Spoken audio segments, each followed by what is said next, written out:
Halo, selamat siang semuanya. Jumpa lagi dengan saya Teguh dari Aliansi Koin. Oke, hari ini seperti 2 minggu yang lalu, kita juga akan kembali untuk mereview dan memprediksi kira-kira pergerakan harga BTC USDT untuk 7 hari ke depan ini seperti apa gitu ya. Jadi saya sempat membaca juga beberapa artikel tulisan di media-media lokal, di surat-surat kabar gitu ya, bahwa banyak yang kemudian merasa bahwa saya kok rugi ya, saya ini trading BTC maunya untung besar, tapi kenapa kok BTC-nya malah melorot, malah turun nilainya gitu ya, rugi ratusan juta, puluhan juta, macam-macam tergantung modal gitu ya. Nah, saya katakan bahwa itu kan sebenarnya kita sudah prediksi gitu ya. Waktu harga sudah 35.000 ke atas, waktu itu saya sudah katakan gitu ya. Kemudian waktu harga mencapai 40.000 pun saya kembali katakan bahwa harga terlalu tinggi, too high gitu ya. Pasti akan ada koreksi. Nah, kalau ada yang kemudian masuk di ujung 40.000 ya resiko gitu ya. Kenapa dia tidak belajar dulu sebelum asal masuk aja gitu ya, tiba-tiba aja masuk gitu, masuk posisi gitu ya, berharap harga kemudian terbang entah ke 50.000 ke 100.000 dan sebagainya gitu ya. Oke, sekedar informasi buat teman-teman kalau mungkin ada yang belum tahu bahwa di Aliansi Koin kita punya akademi gitu ya, dan saya adalah salah satu pengajar di akademi. Di Akademi Aliansi Koin kita akan belajar bukan hanya tentang trading tentu saja. Kita belajar tentang blockchain itu sebenarnya apa. Blockchain itu cara kerjanya seperti apa. Dengan gitu kita bisa menjawab pertanyaan-pertanyaan ketika ada yang menanyakan, "Loh Pak, koin ini bagus nggak ya? Kok katanya bagus tapi ada yang bilang scammer, bener nggak sih?" gitu ya. Atau kemudian ada yang pernah nunjukin ke saya juga tuh, ini bukti entah WhatsApp atau dari Facebook gitu, ada yang bilang, "Wah, beli di saya koin ini bla bla bla, nanti bagus, ini koinnya sah." Memang benar koinnya koin sah. Waktu itu seingat saya Tron gitu ya. Tron kan memang koin yang bukan masalah sah di Indonesia ya, tapi memang valid gitu lah, ada blockchainnya gitu ya. Tapi yang tidak valid adalah info di chat itu yang menunjukkan bahwa katanya nanti kita kasih ini bunga interest 10% per hari. Nah, itu sudah nggak masuk akal gitu ya. Tidak ada yang seperti itu di dunia blockchain gitu. Oke, kembali lagi ke pembahasan kita di sini. Untuk BTC USDT ini ada weekly chart gitu ya. Kalau kita lihat dia sudah touch ya, touch di sini.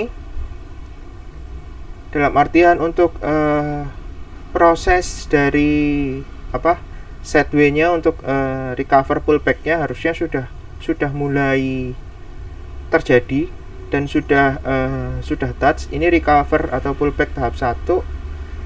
Bisa juga dia nanti akan mencoba sampai ke tahap kedua gitu ya. Kalau teman-teman ingat di video-video saya sebelumnya, saya sempat katakan bahwa zona aman kalau memang mau koreksi adalah kalau mau koleksi, jadi mau beli gitu ya, mau beli BTC di spot market untuk disimpan investasi jangka panjang gitu ya. Yang relatif aman memang di angka kelipatan 5.000-an aja gitu ya, mulai dari 30.000, 25.000, 20.000 gitu ya. Kalau misalnya ada yang bilang, "Pak, dana saya nggak sebanyak itu, nggak cukup tuh kalau di semua titik dibeli." Oke, kalau gitu mulainya belinya dari 25.000 aja, jadi di sekitar sini gitu ya. Nah, sekarang gimana nih kalau prediksi kira-kira 7 hari ke depan gitu. Kita buka di daily-nya aja, kita lihat. Nah, kalau teman-teman lihat di sini pola pergerakannya sudah cenderung untuk sideways gitu ya. Jadi kalau ini dia tidak break di sini, maka ini akan cenderung untuk sideways lebih panjang lagi. Jadi zonanya antara ini sampai sini ya. Oke, ini zona sideways-nya. Jadi kalau ditanya harganya sideways di kisaran berapa? 29.000 sampai ke angka 33-34.000. Gitu. Nah, zona sideways-nya di situ. Nah, kalau seandainya Pak ternyata nggak naik nih, turun. Apakah ada kemungkinan? Tentu saja ada kemungkinan. Target berikutnya di mana? Target berikutnya tetap seperti yang saya katakan kemarin, angkanya ada di sekitar 25.000 sini. Oke. Target berikutnya ada di mana? Ini salah satu support yang paling kuat, ada di area 20.000. Gitu ya. Mulai dari sini sampai sini ya. Oke. Mulai dari berapa nih? 23.000 sampai 19.000 gitu ya. Di zona ini mainnya. Makanya saya katakan pada teman-teman, kalau mau minimal belinya di 25.000 kalau mau koleksi. Koleksi sekali lagi ya, bukan untuk trading yang di futures. Kalau di futures mah terserah gitu ya. Karena saya menganggap bahwa yang sudah trading futures harusnya sudah paham resiko, sudah bisa menganalisa chart sendiri gitu ya. Dia terserah dia mau ngapain gitu. Nah, tapi untuk yang ingin koleksi long term gitu ya, alangkah baiknya kalau teman-teman mulai koleksinya di angka sekitar 25 dan 20.000. Karena di situ sudah relatif zona yang relatif low gitu ya. Apakah masih mungkin Pak turun lagi? Bisa nggak nih Pak? Ada yang bilang katanya bisa nanti harganya 0 gitu ya. Kalau soal kemungkinan itu selalu ada. Pertanyaannya seberapa besar gitu kan. Kalau menurut saya itu sih chance-nya 0, gitu ya. Karena tahun ke tahun sebelumnya aja terbukti mentok di angka berapa gitu kan. Nggak bisa 0 gitu loh. Nah, makanya kalau kali ini 0 pun saya malah mempertanyakan gitu ya, pakai hitungan dari mana memperkirakan bisa sampai ke 0 gitu kan. Kalau prediksi saya harusnya dia tidak turun di bawah sini. Jadi antara 15 sampai 11.000. Jadi kalau untuk touch Pak kembali ke 10.000 mungkin enggak. Itu kemungkinannya di bawah 5% sih menurut saya. Gitu ya. Nah, kalau apakah mungkin nih untuk misalnya ke 50.000 atau ke 100.000? Ya, kemungkinan itu tetap ada. Chance-nya tetapi tidak terlalu besar kalau di tahun ini gitu ya. Mungkin hanya sekitar 20 sampai 30%. Tapi itu pun mungkin tidak di atas 50.000. Atas dasar apa Pak? Pertanyaannya kan gitu ya. Atas dasar apa Pak? Jangan cuman ini asal ngomong aja, ada teorinya gitu kan ya.